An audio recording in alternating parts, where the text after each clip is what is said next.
Good afternoon everyone.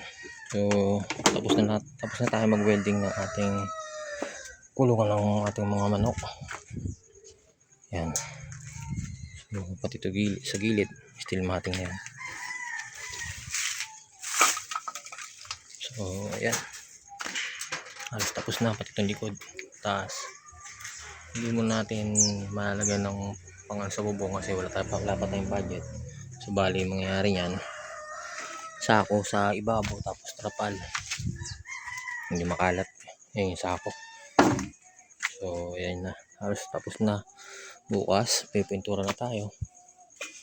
Then, pagka-pintura, pag medyo tuyo na, lalagyan na natin ng net dito. Screen net. Yan sa flooring. Ito, pinaka-lock. Oh, yan. Text screw yung ginamit natin. Para mas matibay kaysa sa screw. Ayan. Pangat lang to.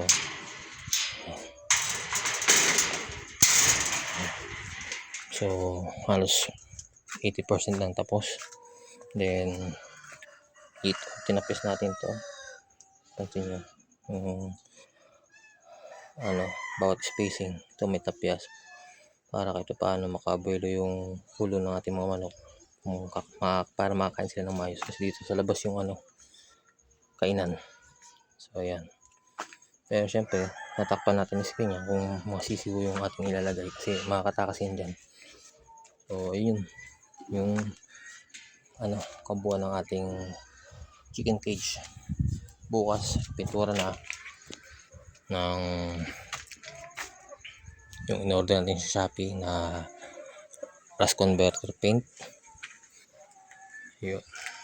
So, ayun. Kita nyo na yung kabuuan. Tapos, by Saturday siguro.